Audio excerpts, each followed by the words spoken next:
ওই বাবা, এইখানে বাবা আছে, বাবা থাপ্পড় খায়া সারাদিন বাড়িতে ফিরে, কাউকে বলে না।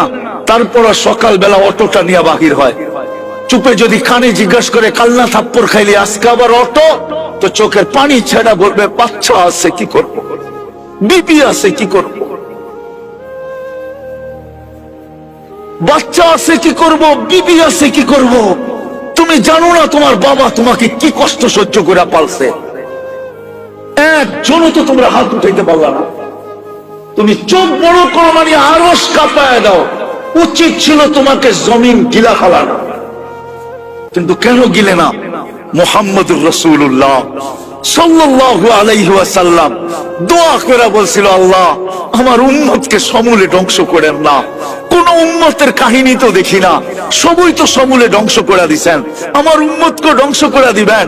তা আল্লাহ বলছে, বন্ধু আপনার উম্মতকে করব না, আমি অঙ্গীকার করতেছি, যা খুশি তা করুক, আমি সমূলে ধ্বংস করবো না। এই জন্য তুমি বেঁচে আসো।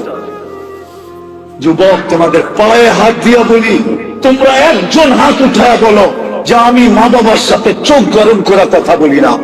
একজন হাত উঠায় বলো, চ্যালেঞ্জ যদি তোমরা একজন হাত উঠায় বলতে পারো যে আমি মা বাবার সাথে কর্কশ ভাষায় কথা বলি না, চোখ বড় করে কথা বলি না, মা বাবাকে ধমকায় বলি না, একজন হাত উঠায় আমাকে দেখাও।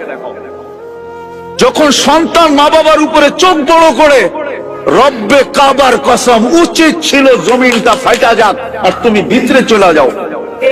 তুমি চিনো মা বাবাকে? ওয়াসাইনাল ইনসানা বিওয়ালিদাইহি ইহসানা। যেই মা তোমাকে রক্তগুলাকে দুধ বানায় খাওয়াইছে, দুধ বানায়, তুমি দুধ খাও না, মার রক্ত খাইছো, রক্ত। যতদিন পর্যন্ত মা বাচ্চাকে দুধ খাওয়া হিমোগ্লোবিন বাড়ে না, ডাক্তার থাকলে আমার কাছে আসো, যতদিন দুধ খাওয়ায় ততদিন হিমোগ্লোবিন বাড়ে না। হিমোগ্লোবিন রক্তের কারণে বাড়ে, কেননা বাচ্চা খায়া ফেলে, কোত্থেকে বাড়বে? যে রসুলের কারণে এত বড় মর্যাদা পাইলাম, যে রসুলের কারণে এত বড় সুযোগ পাইলাম, যে রসুলের কারণে এত বেশি স্যাক্রিফাইস পাইলাম, যে রসুলের কারণে এত কিছু পাইলাম, আমরা উম্মত দাবি করি, ওই রসুলের আদর্শ কতটুকু মানি বলো?